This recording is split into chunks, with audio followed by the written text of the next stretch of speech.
Hello, everybody. So I've been asked or tasked by Dr. Anam, who I've known for many, many years, to steer this Neuro-Oncology webinar series. This is a bi-weekly webinars, lectures, interactive sessions that we have put together for a few months now. The idea is to stimulate cross-disciplinary discussions amongst practitioners, faculty, students, residents, fellows across Pakistan and beyond in the field of neuro-oncology. So we have had the honor of having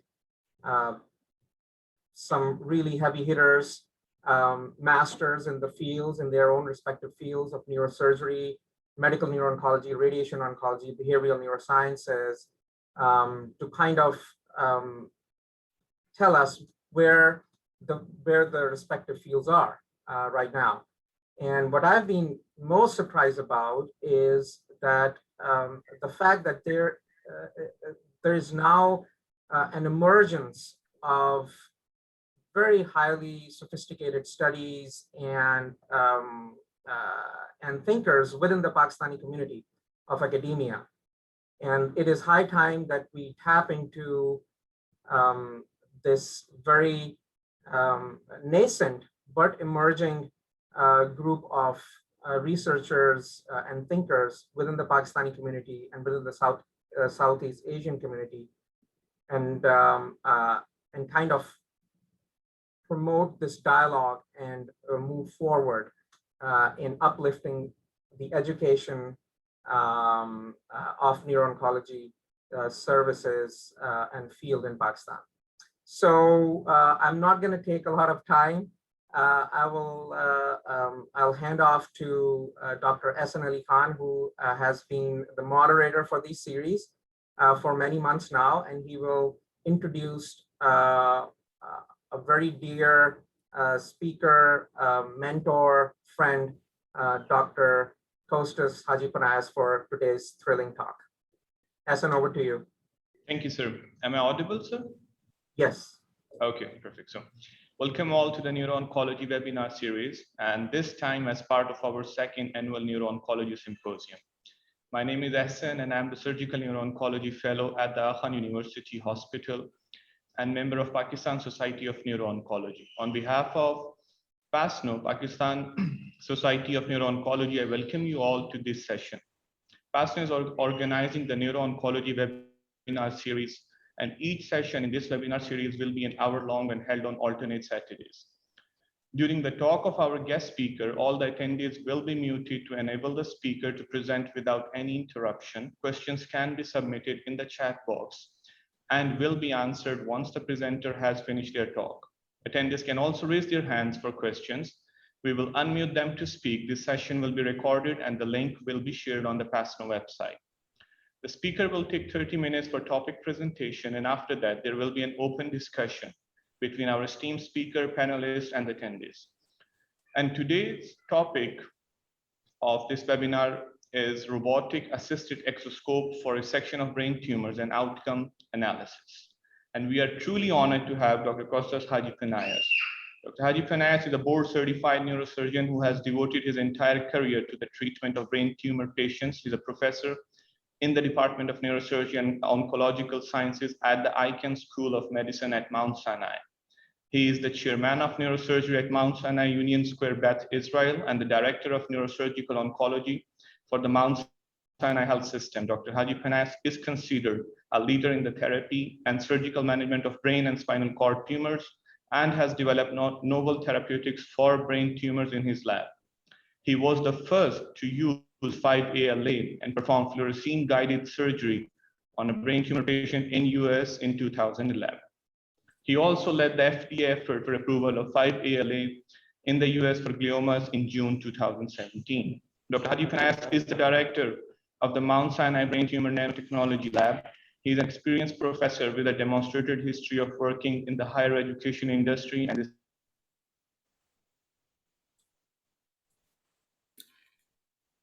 Ehsan, your voice is breaking off.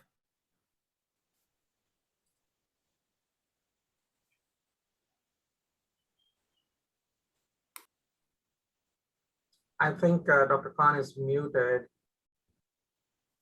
Either muted or just breaking off. So I think, Dr. Hadjipanayis, I mean, if we start to talk about you, that will take full hour. Exactly. I think that was something God sent. God said, stop, we gotta. All right. Okay.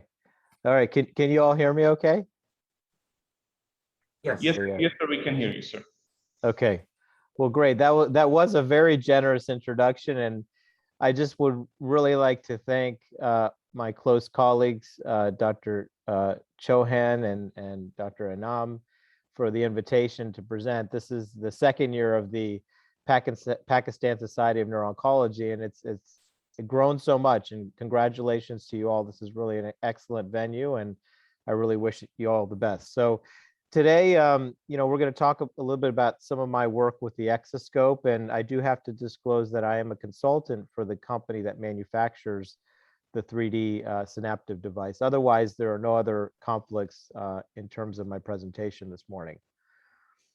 I'd like to go over some of the concepts that we deal with on a day-to-day basis as neurosurgical oncologists. And we'll talk a little bit about how our goals for surgery are always how we can resect the tumor in a safe manner, but really get to a maximal resection and understand some of the concepts that we rely on in neurosurgery, particularly visualization, magnification, and how we can understand some of the pathways in and around tumors so we can perform the safe maximal surgery. We've used the conventional microscope for decades. We'll talk a little bit about that, and now how we're shifting on to new technologies and enjoying some of the benefits these new technologies bring in terms of our surgeries. And then dive into some of the outcomes that we've studied in our brain metastasis population and also our GBM patients that we've used the exoscope on. So I don't think we need to spend too much time here, but I think there have been a number of studies that have confirmed how important a maximal resection is for any tumor. And of course, with gliomas, this has been a very well-studied topic with a number of published studies, including meta-analyses, where a gross total resection is really the goal of the surgery and can really impact outcomes of patients. The reality is that most patients don't have a gross total resection of their tumor. And a lot of that has to do with what we see with the tumor and what we don't see with the tumor, and kind of where the tumor is located and how delicate it is to perform aggressive surgery. So I think that's where the opportunity and the unmet need lies in terms of technology to help us move forward and help the neurosurgeon perform these delicate surgeries better. Of course, as neurosurgeons, we rely on visualization, and I would argue any surgeon relies on visualization to properly see what they're dealing with. And I think when we look at some of the opportunities with development of technologies, the question is, how can we make the picture better? How can we understand how to delineate the pathology better? How can we look through smaller openings but see things better on the other side? And this is a keyhole type concept that we deal with in neurosurgery. And you can see here, this is an opening through a wall looking out to the Mediterranean. You could see this opening we're looking through, and all the different details we appreciate, including the landscape, the Mediterranean Sea, etc. So this is what we deal with in neurosurgery. And of course, having a view that's quite clear allows us then to appreciate the differences in pathology. Hand in hand with visualization goes magnification. So magnification is something that we have to have in neurosurgery. How can we deal with delicate structures and perform the surgeries we want to perform without proper magnification? You see this yacht in the distance in the Mediterranean, and then we magnify and you appreciate the small little boat behind it. And these are, again, concepts that we deal with. The microscope that we've used, the surgical microscope, has been really a great friend for us, our workhorse, so to speak, in neurosurgery for decades. And the image quality has been quite good. You can see here the standard operative microscope viewing viewing through binocular lenses. We adjust our neck, our head to kind of see where we want to see. And this has worked for us for a number of years, but now we've learned that there are ways that we can, again, improve things and make things better. And I think we've learned our limitations with the microscope are truly important limitations, because magnification can only be performed to a certain level with the optical lens in the binocular view of the operative microscope. And of course, there's some light glare that we appreciate. I think the other thing that we worry about is that the image quality is what it is. We can't really enhance the image quality with what we see through the operative microscope. And the view is a confocal view. And I think that's an important concept that we've appreciated more as we've used other technologies such as the endoscope, where the panoramic view is something that we learn from. And I've truly think these limitations have allowed us to branch into other types of technologies. So we're going to talk about the exoscope today, and part of the principles behind the exoscope actually evolved from the endoscope.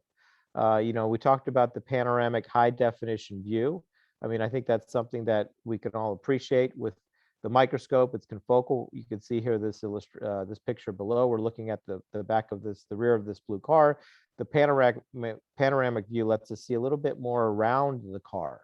And why is that important? Well, I think as we deal with things in the brain, it's important for us to understand what's in and around the pathology we're dealing with. And then, of course, greater magnification and clarity, and then positioning of the device is something of a different concept as well. We're not now moving our necks and our head, we're moving the instrument to see for us. That's the eyes of our of what we're doing in terms of surgery. So we're going to talk a little bit about the Modus V today, the Synaptive Medical Robotic-Assisted Digital Exoscope. And we're going to go through some of the concepts of this in terms of visualization, clarity, magnification, combination neuronavigation, whole brain tractography, and use of the robotic arm for positioning, and now with the voice-activated control feature of the exoscope. So you can see here on the right here, this is a CP angle tumor. We're using the exoscope through a keyhole opening. And the magnification, again, is something I'd like to highlight again. It's a much greater magnification than the optical lens microscope, providing more detail in terms of what we see. And one would argue, as you magnify more with the digital microscope, the resolution does go down. And that is true. That is true. But I think the way the optics have been developed, you still can see quite nicely, even at a very high magnification, as you see. And the larger field of view and depth of field is important to understand. It's twice that compared to the microscope. The other detail that's important is the use of an LED light. And I think that's something that I appreciate when I do my surgery, because the LED light intensity that we use is 15 to 30%, which is really much lower than the microscope, where we use 60 to 80% with the xenon lamp.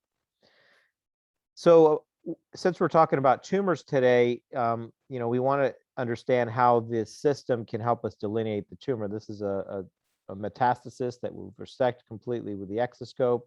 And of course, all these surgeries we're going to talk about today are completely with the endoscope. So it's not using the microscope first and converting to the endoscope. We're actually using the endoscope from start to finish. And that's kind of how I've converted to my practice now for the last few years. And it's really been quite beneficial to me overall. This is a recurrent GBM case that we televised internationally, internationally from the CNS meeting pre-COVID. I was operating in New York City, and we televised this in live to San Francisco. So you could see here just how beautiful the quality of the image is. This is a recurrent GBM. These are some of our more challenging tumors to resect, and this is a subcortically located tumor, and it looks like it's kind of on the surface, but you're looking through, again, that keyhole opening through the brain down to the pathology of interest. Of course, you could do delicate neurovascular work as well. I mean, this is ICA bifurcation, and we're using microinstruments and really confident that we can dissect tumors and other types of pathologies with the use of the exoscope.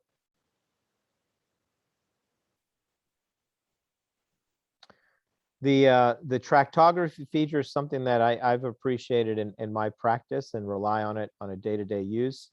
You can see this is a dominant lobe glioblastoma. You can appreciate the tracts that we've segmented out, including the cortical spinal in blue, the arcuate fasciculus there in yellow, and then of course the inferior longitudinal fasciculus kind of nestled, the tumors nestled in between these tracts. So this is something that we use for our planning for our surgery, and I think it's helpful. It's not perfect, and it's not something that we rely on only. I mean, I think this is something that we like to use in combination with mapping and other techniques that we use. The visualization of cranial nerves is quite nice in the posterior fossa. You can see here through a small suboccipital opening. This is a CP angle epidermoid that we had resected, and you can just see just how beautiful this picture is, and it almost looks like a Al Roten type picture that we've learned and appreciated. The arm and positioning of the arm is something that we've learned to use. This is a case that I was doing with my ENT colleague, George Wana. Let me go back there a second, and you can see how it's just able to position in between us, and that is the eyes of our surgery. So that is what moves, so we can see on the heads-up display what exactly we are doing. Ergonomics and surgeon comfort is not something we talk about much, and I think you can see here the lower right picture. That was one of our residents I mentored. He's now at Mayo Clinic, and we were talking about this, and there's some literature that's coming out now where surgeons are fed up with the neck pain, the back pain, and how can we help with that in terms of technology, so we can keep our necks in neutral position and our backs from moving around at different angles. And I think we all appreciate that in neurosurgery as we're getting older, doing a lot of these long surgeries. So that's something to consider. So some of the highlights in terms of use of the exoscope, I think, we've talked about some visualization features, magnification features, the whole brain tractography and neuronavigation, use of the arm, the robotic arm. The other thing that's nice is engagement of the team. So, I think that's been quite nice because our students, our residents, our scrub nurse in the OR, everybody's engaged because they can all see the same view I'm seeing as I'm operating. The other thing that we like too is that with that higher magnification, I feel that the hemostasis may be something that may be better suited with the exoscope. I think there's some challenges in terms of how we've progressed with use of the exoscope. I think there's definitely a learning curve. There's a learning curve with use of the exoscope and the heads-up display. That's something that's different than looking in the binoculars of a microscope. I think there are some very sophisticated functions of the exoscope that we are still learning how to use. The voice control, the 2D, 3D change, traction of the suction, positioning of the exoscope camera, and also positioning of myself in terms of where the exoscope should be and where I should be during surgery. I think positioning of the exoscope and the monitors, and some of the other things we've learned is for base of skull tumors, I think we've had to learn to sit instead of stand, I think is best. And the robotic arm movements, do have their limits, and we have to understand how to use that during surgery. We've published a number of papers now. You can see here, this is a paper below where we kind of describe the use of the exoscope in lateral skull base surgery with my ENT colleagues. They love this thing. They love playing with this, and we love using it together. And they're learning how to use this with bony drilling procedures in the temporal bone that they're now kind of done cadaveric work, and now have really kind of advanced their field with the use of the exoscope. And I almost feel like there's a steep versus shallow learning exoscope curve. So for many of the younger neurosurgeons, endoscopy has become kind of a mainstay in their training. So they've learned to use the heads-up display for surgery with the endoscope, and I feel like that has made the learning curve for the exoscope much more shallow and not as steep. And of course, the neurosurgeons who don't rely on the endoscope and have just been using the conventional microscope through their careers, there probably is going to be a sharper learning curve for those surgeons in terms of transitioning. But I think once the concepts of magnification, visualization, clarity, and those come forward, I think you'll all appreciate how good and how fortunate we are to have this type of technology. So here's the concept in the OR. What we do on a day-to-day basis is kind of merge these technologies. We have the tractography and the neuronavigation to the left, and then we have the high def view to the right, and then we have the endoscope kind of to the left of my shoulder, depending on what we're doing. Okay, so it's not in my field; it's away from me. It's a little different than some of the other exoscopes you've seen. Some of the other companies have used their microscope to convert into an exoscope. The problem with that is you have to kind of elevate it kind of right in front of you, and it becomes a little bit of an obstruction to the path directly in front of you. And I think that's where some of the technologies from the companies have been able to advance and help not obstruct your view as the surgeon. Just some more views of how the positioning of the arm can be. I mean, it's the base is away, it's behind me. You can see how the arm is in front and kind of not in my view. And this is back in that case I showed you, that live surgery. It was a pretty deep-seated tumor, a recurrent GBM, and you saw how nice the view was with the exoscope. This is a great picture I love showing. So this is a combined case I did with plastic surgery, and you can see neurosurgery residents and the plastic surgery residents. Everybody's engaged, and everyone's head's kind of tilted to one side, which is interesting. But we're all kind of looking at the monitor. We're all understanding what we're doing together. We're providing feedback. I think that's important. I think to be able to share that view I have, not just with my assistant, but others in the room, including the circulating nurse, the scrub tech, is helpful, and it keeps everybody in the game. And I feel like it helps people focus, and I think it even adds a little bit more of a fun component during the surgery. So everybody loves being in the room when we do exoscopic surgery. Tons of functions you could see here on the left-hand side in terms of focus abilities, in terms of recording, alignment. So these are all some things and tools that you can learn, and now they're all, a lot of these are voice activated in terms of zoom, lighting, 2D to 3D mode. You could actually tell the unit to record by voice as well. So these are some neat things. I'm going to highlight some of the concepts we use in terms of the voice. You can see here.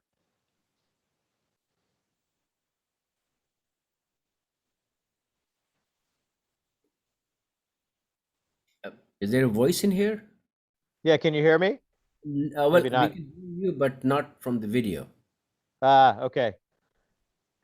Oh, that's a shame.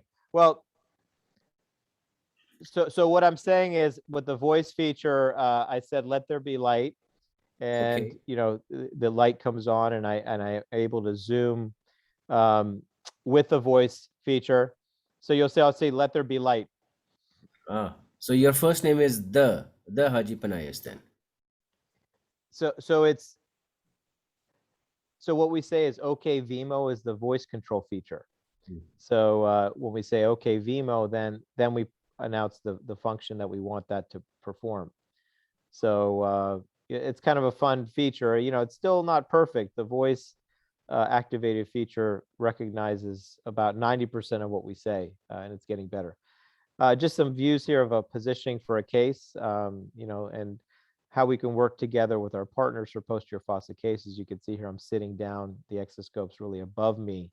So let's jump into a little bit about some of the outcomes we've had, and I want to highlight some work that one of my residents, Alex Schuper, and an MD PhD student in my lab, Gabrielle Price, have really helped me with in terms of collecting the data. You can see here that we put together our brain mets data over several years, and it's a retrospective study. But I think these are the types of studies we need to look at when we evaluate technologies, because I could talk to you about all these fancy features and how fun it is, but it's really kind of going to come down to how well we can resect tumors and how safe it is, and is it better or not? I mean, I think those are the questions we have to ask ourselves every day when we do things with new technologies.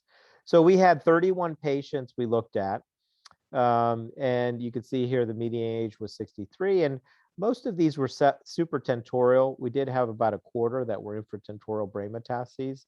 The majority of them were located in and around eloquent regions, and the depth of the lesions, the depth of the lesions was about 0.6 centimeters, a range of 0.0 to 3.6. We looked at extent of resection data, so we did volumetric analyses of all our pre and post-op MRI scans. We looked at our post-operative complications, and we also looked at our patient outcomes with PFS and overall survival.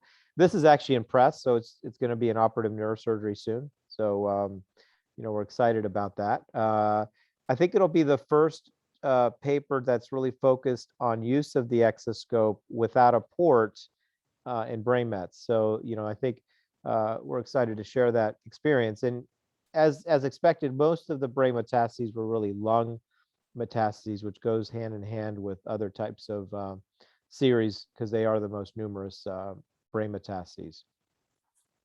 If you look at our operative time, it was about 184 minutes, which is quite nice. The pre and post-op volumes were calculated, and our mean extent of resection was 96.97%. So we had a range of 81.5 to 100%. About 65% had complete resection of their brain metastasis. So that meant no contrast enhancement after surgery. And we did have patients who had multiple craniotomies at the same sitting. So that was quite nice with the exoscope. And actually, that's something that I've appreciated because use of the robotic arm for these multiple craniotomies in the same sitting is quite nice. You just adjust the arm to the new area with the exoscope and perform the craniotomy. And our average blood loss was 173 cc's. So the other thing we'll get to, I think, when we talk about GBMs is hemostasis. I feel like with the ability to highly magnify the ability to perform better hemostasis is optimized with the exoscope. If you look at our complications, it looks like, we kind of fell in line with other series. The PFS6 was, about 74% in 23 of our 31 patients. And we did have 2 patients that died within 6 months of surgery. We had 1 postoperative hematoma. We had 1 surgical site infection and 2 patients with strokes.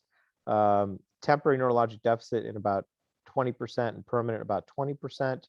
If you look at how patients did at discharge, their disposition, most patients went home, 20 out of the 31. We did have 4 that went to a skilled nursing facility, and then about 7 that went to acute rehabilitation centers.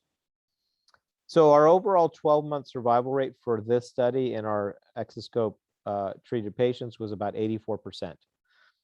2 patients, as we mentioned, died during the 6-month period due to their systemic cancer progression. And we had a progression-free survival at 6 months, and overall PFS was 71% and 58%. The progression at 6 months was due to newly formed brain metastases and recurrence for 1 case. Almost all these patients did go on to get adjuvant radiosurgery to the resection cavity or for other brain mets, as expected. I mean, in this country, and I think in most countries, radiosurgery to the resection cavities becomes standard of care based on some randomized phase 3 studies that are published a few years ago. There are limitations. It's a retrospective study, of course, and there's inherent risk for selection bias. And we didn't have a control group, but we do have a lot of historical studies we can compare to. And while the patient number may be slightly low, and may be difficult to really discuss any differences between the microscope, I think we can confidently say that the exoscope, when performed properly, was able to stand toe-to-toe with the exoscope in terms of safety and in terms of extent of resection outcomes for patients. We also had a recent study published on our outcomes with glioblastoma resection. I want to shout out to our prior medical student Nikita Lecompton. He's now a neurosurgery resident at Mayo, and then Rebecca Barron, who's a rising medical student at Mount Sinai. She's actually interested in going into neurosurgery. So they both were kind of instrumental in this paper that was published last year. And this again highlights, our experience with use of the exoscope completely for GBM tumor resection. And in this series, we had 21 tumors resected. I'm sorry, 28 tumors resected in 26 patients.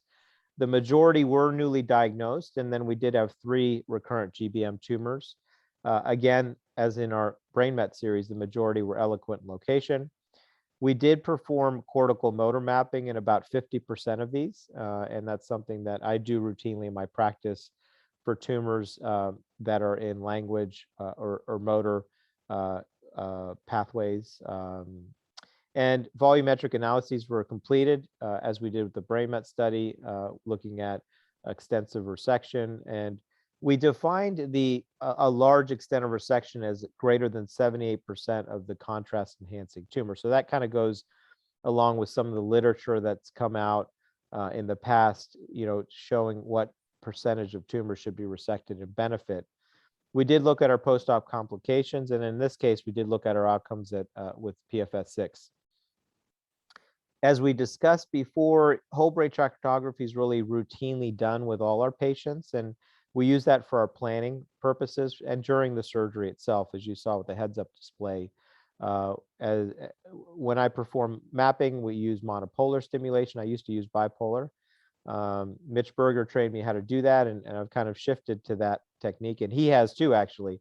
And of course, heads-up display for all these. We did not use any 5-ALA in the series here, so that Omar is probably going to shake his head here, but yeah, we didn't, because in this series, when we looked at our patients, this was pre-distribution and approval of the 5-ALA for our patients. So while we had clinical trials up and running, we didn't include those patients in the study. Now 5-ALA is readily available in the US and throughout the world. So here are the demographics here with 28 of our patients. You can see that they're mainly newly diagnosed GBM patients. There were 3 that were recurrent. A lot of these were an eloquent location. And here are just some of the tumor locations. Most of these patients had unmethylated GBM tumors, which is consistent with what we see in our population. Most of these were IDH wild type. We did see some P53 mutation in patients. When you look at the extent of resection, when we did our volumetric analyses, you could see here, this is a great tumor to highlight the exoscope. And, this is a thalamic tumor that we used the exoscope with here on the top.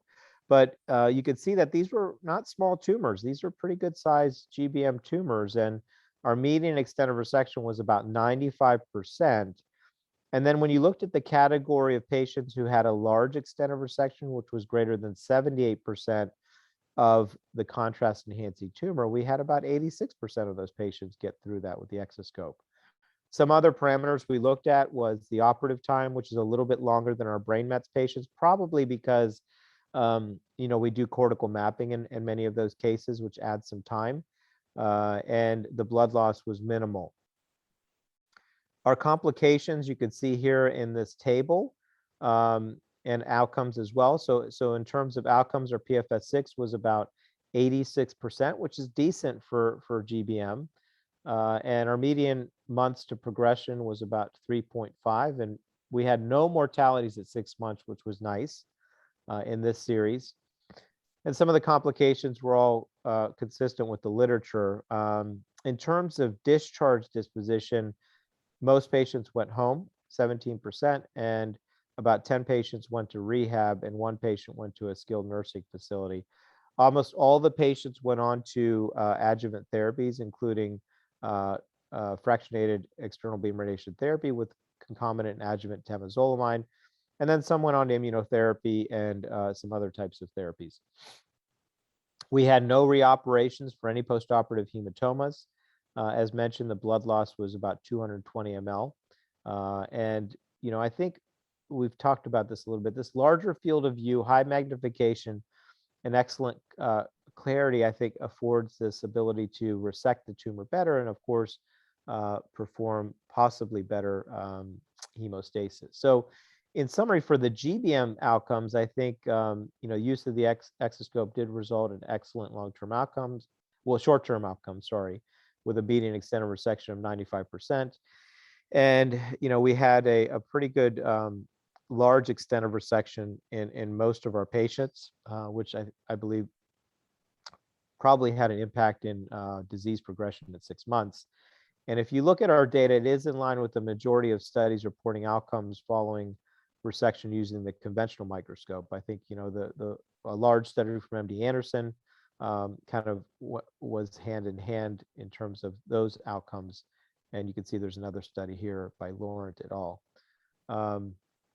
You know, this was a retrospective study, so we do have to highlight the limitations. This is, you know, we didn't have a control group in the study, so I think that's something that may tone down our findings. But again, the case controlled study is, you know, going to be underpowered if we try to look for a difference between the exoscope and microscope. So I think historical control studies is quite helpful to look at these types of outcomes. But, you know, I think further studies, you know, with use of the exoscope in all our different tumor types is warranted as we move forward. So I'd like to conclude kind of the presentation here. I think hopefully I gave you a taste of what we're doing here with the exoscope. You know, we've done a lot of different new technology developments, you know, and I think this is one that's here to stay. I think, you know, the digital microscopy age is only going to get more and more important, integrated in what we do in neurosurgery. I think this combination of high magnification, definition, and these 3D panoramic views with positioning of an exoscope can really help us do what we need to do in neurosurgery.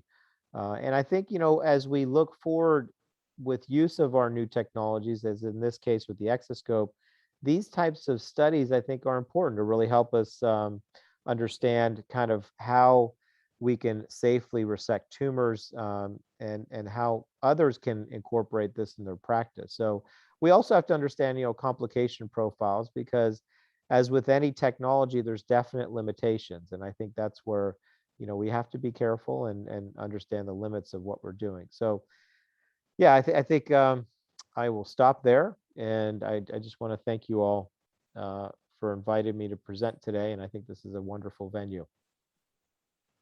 Thank you so much, Dr. Hadjipanayis. That was an excellent talk and really inspiring as well. I just want to announce one more thing, since we are today live stream. So not all the viewers are in the Zoom. So we will be getting questions from another forum. If I may add, yes, sir. If I may add, we have about 500 in the audience. So typically, since we are showcasing the Neuro-Oncology webinar series, so typically we have 100 to 150 every other week. But since this is showcasing that this series as part of 2 NOs, we have more than 500 listeners. So I will request Dr. Chauhan to see if he can field or pass on some of the questions from the audience instead of the usual panel discussion that we do. What's your thought, Umar? Yeah, sure. First of all, Kostas, that was just a wonderful talk. Sorry, Thank you. I could have mentioned that first of all. As usual, the way you go, very calm, cool. You know, it's like you feel like nodding everything that you say. Yes, yes, yes. Thank you. Yes. That's Okay. very Sorry. kind of you. Thank you. Go ahead, please. No, this was a great talk. I have used or trialed the exoscope. And what I found, I'm not a user of exoscope, but what I found, and I wanted to get your thought on this, was it's very useful when the tumors are kind of superficial. And I was intrigued by the one case that you showed of a thalamic glioma. So let me ask you, are you using any other port systems like the BrainPath or anything like that to assist when the tumors are deep-seated, close to the callosum or deep nuclear regions? And how does the exoscope over there in deeper locations compare with your prior experience with the microscope? Great question. Thanks, Omar. So that one figure I showed you did show the port there. I think we used the port in that one case, but honestly, I have not been using the port in most of my cases for a couple reasons. So first of all, while the port's nice and you can incorporate it into the navigation system with the exoscope, the diameter of the port is obviously limited. There's it's a small diameter port, and I feel that with the exoscope alone, you could perform your corticectomy and work along the trajectory, knowing where the tractography has provided you some data to kind of get to where you need to go. I actually feel that the deep lesions are quite well resected. In fact, here's an analogy. We did a pineal region lesion on Monday. And the pineal region, as you know, the infratentorial supracerebellar approach, it's about a 7 to 8 centimeter depth, and the exoscope nailed it. I mean, I didn't show you any of that video. I was thinking about adding that today, but the ability to see deep with the exoscope is one of the things that I find surprising every time I operate, and the ability to magnify. So one of the key developments that's helped progress the exoscope is the 3D view. We didn't have the 3D view, a couple years back, and that kind of really made it difficult in terms of depth perception for some of these subcortical lesions, and especially for lesions in the posterior fossa, where depth is so important to understand the relationships of the vasculature and the cranial nerves. And I was very nervous using the exoscope without the 3D function for that stuff. But I think now that the 3D high def view is available, all that goes away, and you can really see well in the depths of what you're doing with proper lighting from the exoscope, which is amazingly hanging out by your shoulder. That's the part that I think the technology has really kind of revolutionized how we've done things. But of course, the pineal region is mostly extraparenchymal cisternal surgery compared to if you're going after a place like thalamus. But you feel that both are equally addressed with the exoscope. I do. In fact, the other case, maybe a better case, you're right. It is a cisternal type operation. So here's another case. We did an atrial, kind of a medial temporal GBM, and the exoscope, it went really well. So I think while the port is helpful, and I do encourage, if you want to use the port, use it. I don't know if you need the port for those types of surgeries, and I do think the exoscope gets you what you need to see and better at those depths. Wonderful, thank you. Hassan, I am unable to see the questions on my screen. Okay, sir, I got one question here. The question is like, how often do you feel urge to get microscope during exoscopic surgery? Yeah. So the question is, like, how often do you start out with a microscope and then bring the exoscope? Is that kind of what you're getting? No, the other way around. Oh, so here's my limitation now. So because our exoscope doesn't have fluorescent capabilities yet, I do need to bring the microscope in to do my fluorescence guided surgery. So that's where I rely on the microscope. But if I had my way, and my Zeiss partners are going to kill me for saying this, is that I think I could do all the surgery with the exoscope quite well if I had the fluorescence features on it as well. So that's something that's coming in line now. And there are exoscopes like the Olympus one, where there are the fluorescent filters that are part of the camera system that you can actually use for fluorescence guided surgery. But currently, the exoscope that I use does not have that ability. Since we have a few trainees here as well, just going off topic, have you used exoscope during a spine case? Yeah, so we've done it with. How does that compare? So we've used it for Chiaris, and my partners have used it for spine cases. So the difference when you use it for a spine case than a cranial case or a Chiari, for example, is you have to have viewing monitors on either side, because as surgeons are standing on the side of the patient, the only way for both surgeons to appreciate what's going on is to have two monitors, and it works well. And in fact, there are a number of surgeons using it for their cervical approaches. I know that a lot of the academic centers have now incorporated different spine practices. So it's becoming more popular. I think one of the things that the companies are also developing is different magnification abilities for the spine type operations. When we use the 3D mode right now, we have to zoom up to 50%. And certainly in spine, you don't want to be zooming up to 50%. I mean, you're going to lose some of the surrounding anatomy. So I think that's all changing now with the spine surgeons kind of developing those algorithms. Thank you. Okay, so we are still waiting for the more questions. So I can ask just like from my point of view, I saw, so in your first few slides, I saw my friend also, Dr. Hadjipanayis, in your presentation. Evgeny is a good friend of mine. Yeah. And so for a young, like a trainee or a young neurosurgeon, are there any workshops or training centers where they can, start the taste of exoscope and then, blend into their practice? Yeah, that's a great question. So we'd like to help, develop those. The companies each have their own small local site type trainings, but I think we need to be better at organizing these and stay tuned. I think that's something that we're going to work on, and whether we combine that at our meetings in the US or outside the US, I think that would be nice. And maybe we could do something in Pakistan. We could put together. You guys had one of the early exoscopes, actually. I remember at Aja Khan Medical Center. One of our residents is Halima Tabani. She's a wonderful resident in our department. She's from Pakistan, and we talked about that the other day together. So I think that may be something we could look into. Yes, yes, Dr. Hadjipanayis.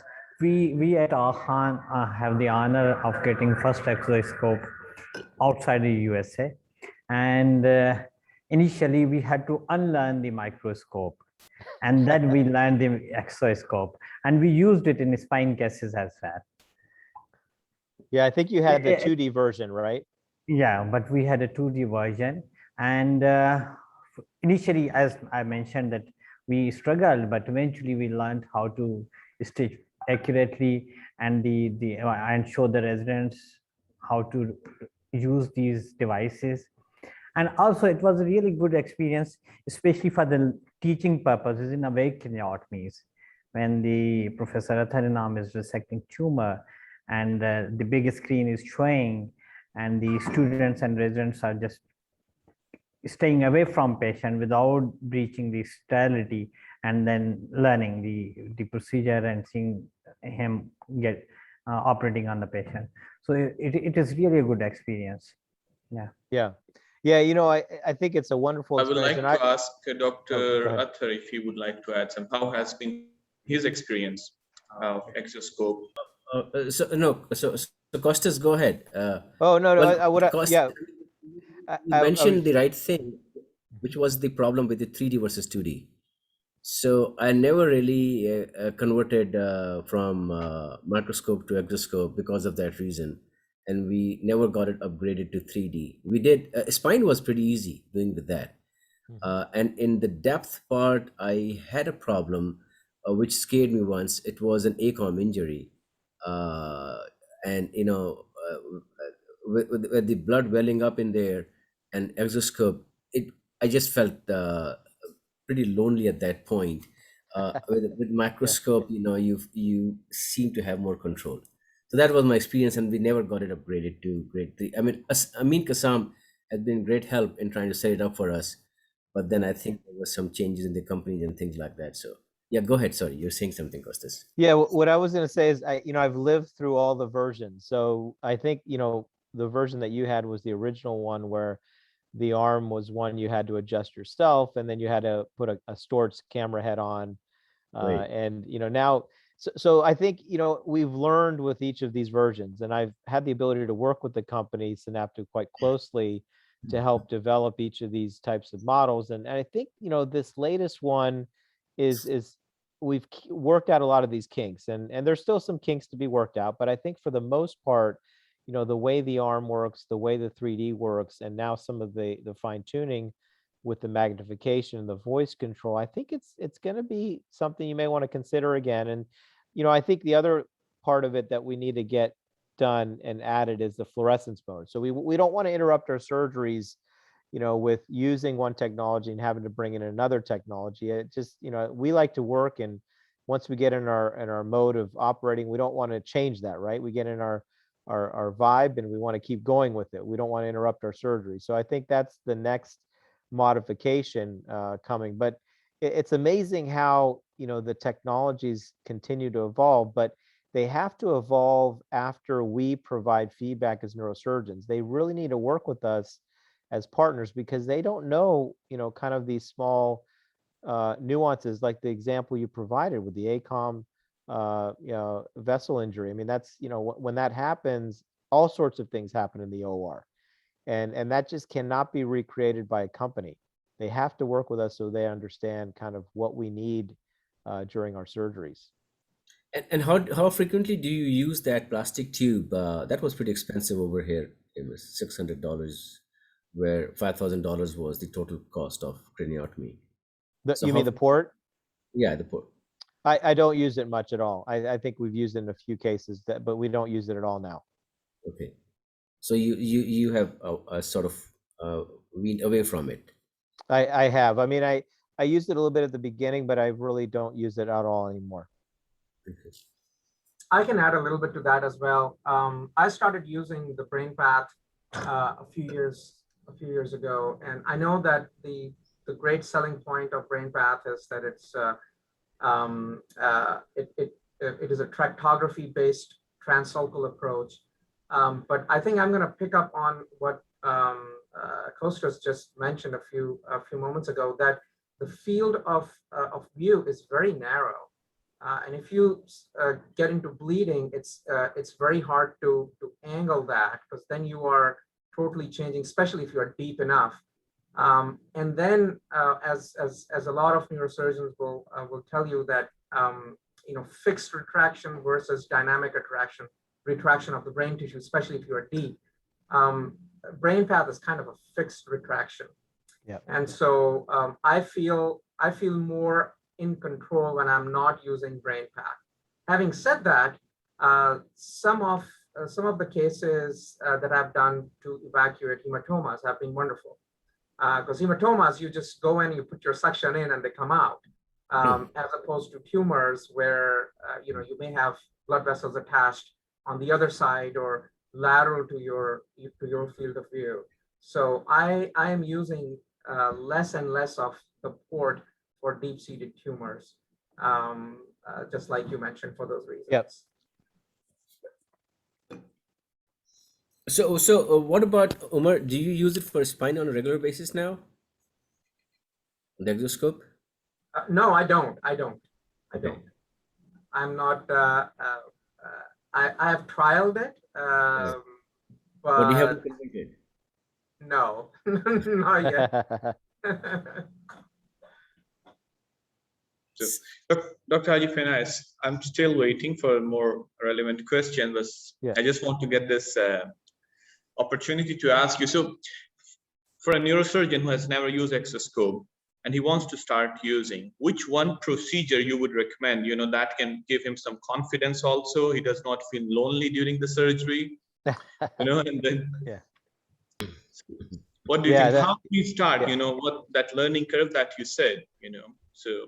Well, so let me tell you kind of how I approached it when I did this years ago. So there was a skull metastasis that I was asked to take care of. And I thought it was a great opportunity to use the exoscope. It wasn't, it was abutting the brain, but it wasn't invading the brain. And, I thought to myself, okay, well, let me use the exoscope for this. I don't think there's much I can harm or hurt or do wrong with something like that. So it worked well. And of course, that was with a 2D exoscope at that time. So I think, start small and build on your experience. And you have to get used to looking at the screen, moving your instruments. You're moving away from that binocular view, and you have to learn how to position yourself in the exoscope. So that's going to take a little bit of time. I think, as you mentioned before, anatomical dissections will be helpful for that as well. But the more simple procedures are probably the best. Maybe a surface brain metastasis I would not do a posterior fossa case with the exoscope first. That'll be a recipe for disaster.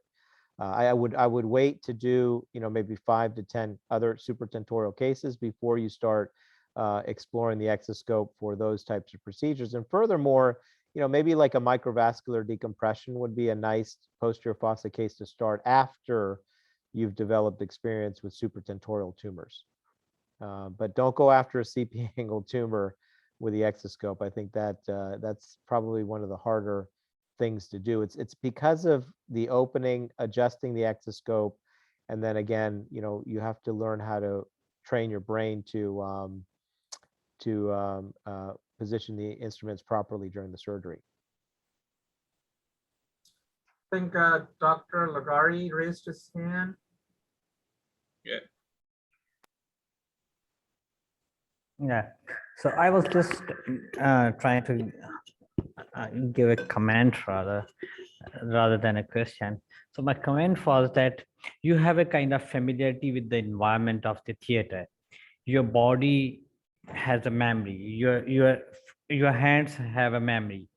Mhm. And when you are operating, you are not only operating with your what should I say? It's a kind of motor memory which you carry, and it's a kind of ambience memory which you have. Okay, I'm going to use this instrument, I'm going to use this, I'm going to adjust microscope like this, and you often even forget the names of instrument, and the good technician, the good assistant give you that instrument in the hand. In the same way, this memory develops during the training period and over the time when you operate.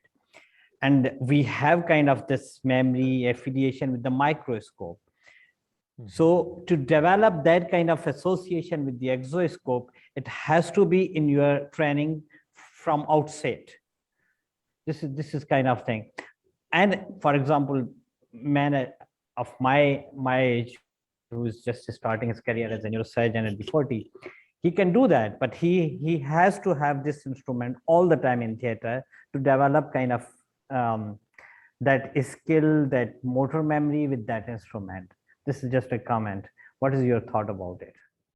It's a kind of yeah, those are important observations. I've closely looked at our residents that have worked with me through the years, and it's interesting, when you see some of the younger residents who come in for the exoscope, they fumble a little bit, like where to put the suction, where to put the bipolar. And, we have, of course, we monitor what parts of the surgery they perform, not the delicate parts. And then as they get more comfortable, you'll start to see, you're right, the memory of the prior operation and where to put their instruments and tools, it's almost like a switch goes off, and it takes about 3 to 5 cases, and then I start seeing it. And then all of a sudden it becomes a very, very powerful tool for them because they can see better. And once they can position their instruments and know how to position the exoscope, it becomes quite helpful to them.